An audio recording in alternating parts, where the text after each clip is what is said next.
Hey, it's Josh, and thanks for listening to another episode of the Josh Bloom podcast, which is me. I just wanted to let you know that in this episode, you will hear some voices that are not me, and I wanted to make sure that you did not think that they are me. I have loved Robin Quivers for nearly 4 decades. It is time for Howard Stern's hilarious co-host, a pioneer for black women in broadcasting, to be rightly recognized as his muse. She looked at me with disgust.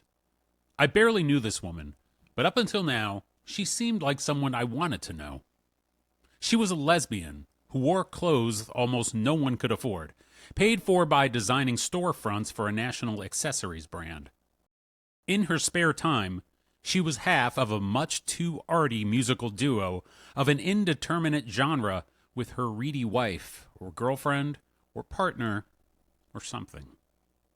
The two of them were nice to me when they thought I conformed to every ounce of what they believed I was required to be to gain their acceptance as Instagram followable. The meek wife unexpectedly had what amounted to a nervous breakdown in the back of a cab with me one day.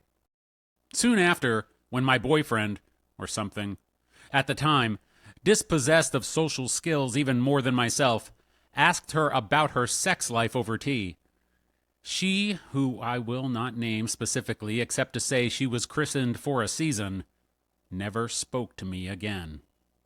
Whether she knew it or not, her domineering Prada-wearing devil of a partner described above conveyed the same decision about me with her stealth stare long ago. Why? I mentioned Howard Stern. You can learn a lot about a person of my age by mentioning Howard Stern.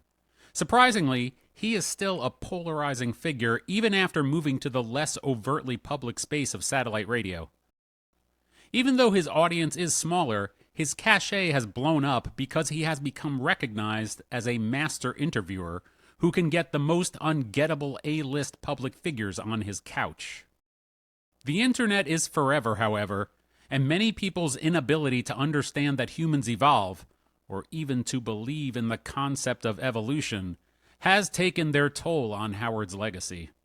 To some, he has, is, and will always be awful, and easy to trigger that look of disgust.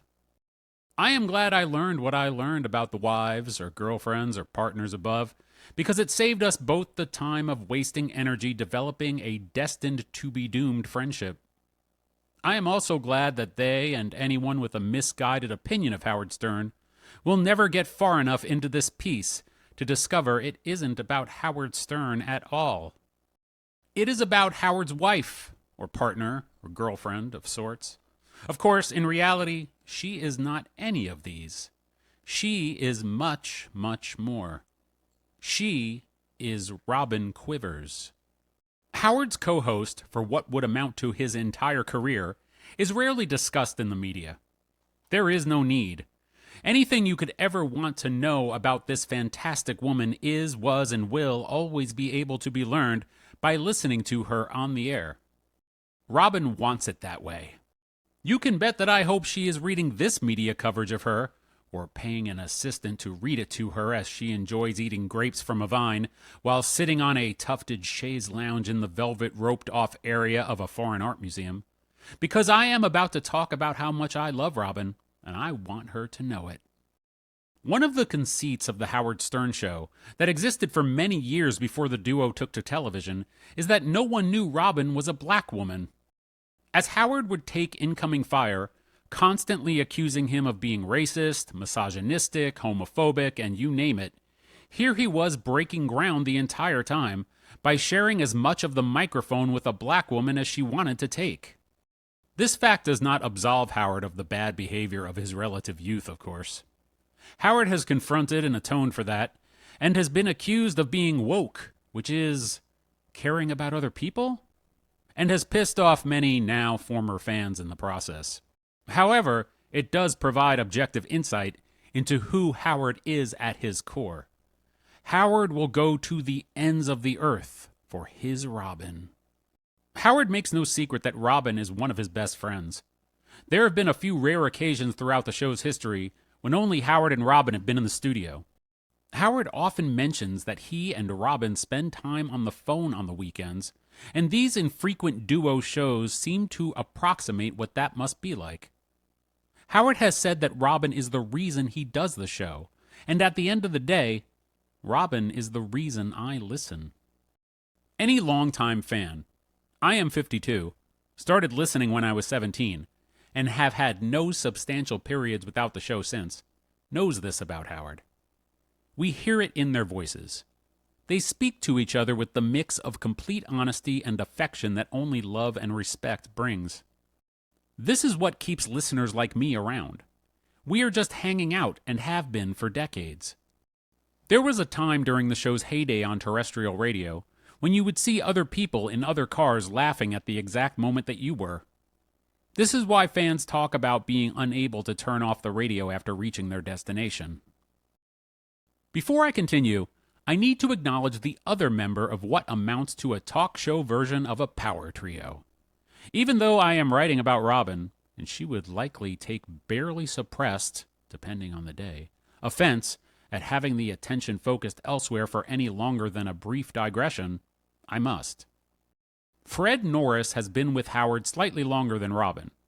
He is responsible for creating the sonic world of the program through audio effects, clips, and comments that are so essential to what the show is. Listeners like me have developed sense memory that indicates what sound Fred is going to hit at the moment he is actually pressing the button.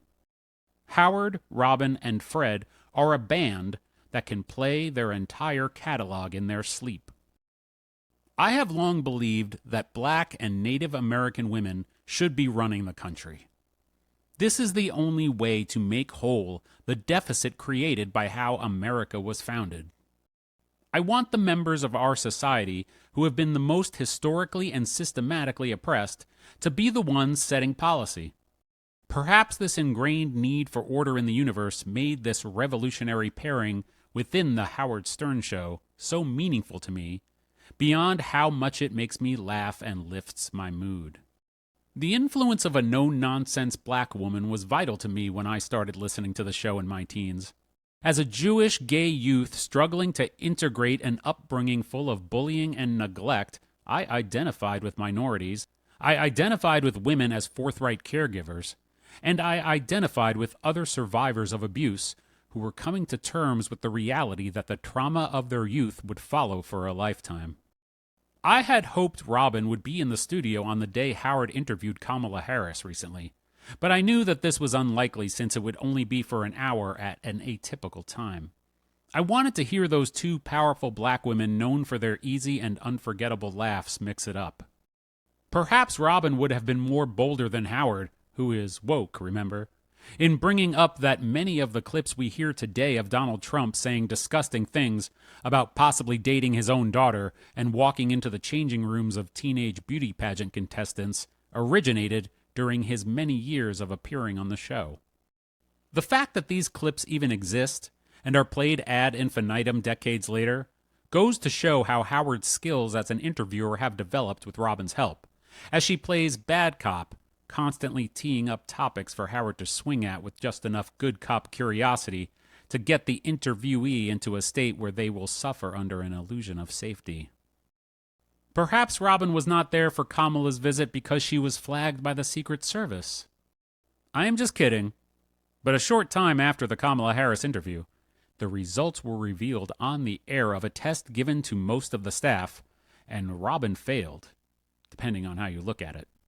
I look at it as another confirmation that Robin is a kindred spirit. Here's what happened.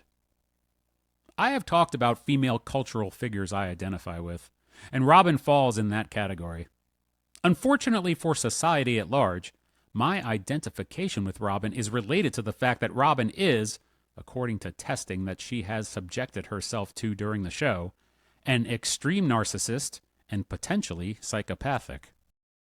If you're good to me, I'll be good to you. If you're bad to me, I'll be worse. Robin Quivers. This diagnosis for someone intelligent, artistic, and sharp-witted doesn't cause someone like me to bat an eye. See last week's piece and podcast about being a soft villain for more context. Only 2 weeks ago, in the kind of bit that longtime fans of The Howard Stern Show adore, a doctor administered a test to much of the staff, including Howard, Robin, and Fred, to determine who was the least, and most importantly, the most susceptible to psychopathic tendencies. True to form, this reveal of the results was built up over days, with Robin continually making fun of her coworkers, who she was sure would be found guilty, so to speak.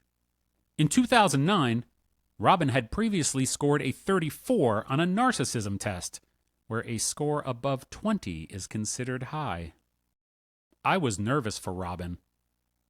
I had reason to be. When the reveal arrived, Howard came in third place as the staff member with the most psychopathic tendencies. He has maintained a schedule of 3 visits a week to his psychiatrist's couch for as long as I can remember. I suppose continuing that schedule is in order. Robin, drumroll, was tied for first place. The biggest Stern Show psychopath is Mehmet and Robin. Oh! Wow. They tied. No way. Tell me about Robin. She also demonstrated some narcissistic traits, but is more polished and You're personable. kidding. Okay. She can Everybody knows I'm a narcissist. Yeah. So she can fly under the radar. Right. There's some egocentricity. She can be shrewd and calculated in nature if needed. She can also be really charming, engaging, and charismatic. Yeah, oh, yeah. In a negative listen. way, I think you're saying. Like this charming. No, I'm charismatic, Jason. She didn't say negative. Psychopaths are charming. Many people in prison are psychopaths, and they all say, "Gee, he's a charming guy." I don't know why he chopped everyone's head off. Robin, I want to ask you, how do you feel holding 2 of the craziest titles in the history of the show? Well, since I'm okay with who I am, it's all right. Good. I'm happy. Wow. Although I was nervous, none of this came as a surprise to me. In fact, I was impressed that Robin took it so well. Robin, like me, has learned through hard work to manage her emotions and negative behavioral tendencies, and she has aged incredibly well. A stunner at 72 years old, Robin has been through the hell of extreme neglect and abuse as a child, endured a cancer diagnosis, and fought through a difficult recovery, all the while managing to laugh and make others laugh. Listeners are as aware of the details of Robin's struggles and triumphs as anyone could be, maybe even Robin herself, because all of her travails are fodder for the show. As the psychopath test reveal continued, my pride in Robin's newfound resolve mildly withered when she started to get defensive. I understood the impulse all too well. Robin had a real disadvantage in this area. We were all raised really by did. psychopaths. Come on, Robin. Yeah, we all Robin's was particularly bad. Not 2. You had a great father. That's There. true. That's You true. did. I didn't win on any end of that. You win. Yeah. You win. Robin's father's fingers did the roaming. You understand? He wasn't in the yellow pages. So just trust me, she had it much worse. Poor woman went through the mill. Now, Matt, I don't know And his I had to personal story. protect myself from those 2. Okay. So how do you protect yourself from 2 psychopaths, Doctor? Fair. Dr. Frankie, is That's a there tough any You one. way? become a psychopath, right? Ooh, Right. Likely. origin story. I rest my case. Oh, she's wonderful. Oh, Sam, she's Is just my wonderful. reputation in jeopardy? You know, because I was Yes. always considered the voice of sanity on the show.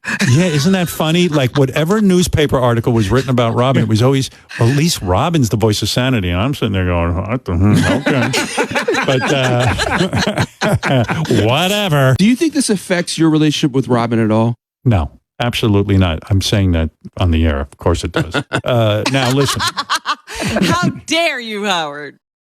Honestly, I was comforted when the conversation started to devolve this way. I feel Robin's pain.